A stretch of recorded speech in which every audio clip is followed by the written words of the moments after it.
Hi there, I'm Cantor Kowitz, and this is Understanding Prayer. Welcome back. This is the second episode of Niggun as Prayer, Part 2. In this episode, we will talk about how we can use Niggun as a form of prayer. As I mentioned last time in the first section about Niggunim, Niggunim can cause a shift in our minds, and they can bring us into a different dimension and a different mindset and experience. Now, when you are trying to use them as a prayer, you're going to have to, experiment, trial and error, see what works best for you. Only you can figure that out. One possibility of how you can begin to use this as a practice is you can gather a few melodies that have meaning to you. Can be anything, but as long as it's just the melody and there's no words to it. As long as you feel connected to it spiritually, then use it. When you go into your prayer space, the place where you want to connect to your spiritual self, it can be anywhere, outside, in your home, wherever that is, and you maybe want to bring a talit, tefillin, a siddur, whatever you want to bring all those things, or don't bring any of them, but start to sing these melodies. If you are wearing a talit, you may want to pull it over your head so you can use that as a way to concentrate and focus on the melodies that you're singing to help heighten the experience.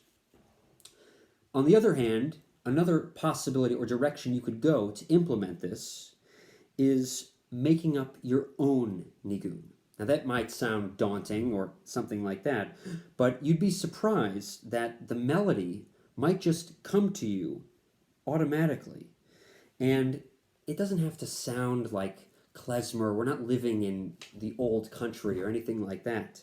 It should sound like the songs, the music you listen to or that you connect to. And the idea is to just keep your mind open and your heart free so that you can be in touch with yourself and with this connection of the melody that you are making up. Finally, we have this tendency to be very, very judgmental of ourselves. We think, oh, my voice is not good enough. That's really not the idea here. The idea is that we are building this intention and using the Niggun as a way to connect ourselves to our prayer. And the Niggun, as we sing it and as we repeat it more and more, it becomes a prayer in itself. The repetition is what's really important. Not just to run through it a couple times, but to let it build, to have an arc of it, getting louder, getting louder, getting louder, and then softer. And having this go on for a couple minutes. Finally, body language as you're doing this, either if you're making up a Niggun or if you're using a melody that you connect to. Perhaps you can beat, if it's a faster one, beating time on the table, or you can tap your knee. Close your eyes. That's another way to help center yourself in your experience. Maybe you want to sway back and forth. Let the movement of your body guide you. I want to now give us a quote from Rabbi Zalman Schachter Shalomi. He says that a Niggun is like a person with an outer form and an inner soul. You can pick up the outer form simply by listening to someone run through a melody a few times. But to touch the inner kavanah, the intentionality, is not so easy. And so, for us, we have to remember that that's what makes this process so special, is that we are using this Niggun to bring us closer to God, to get into the essence of what that Niggun is.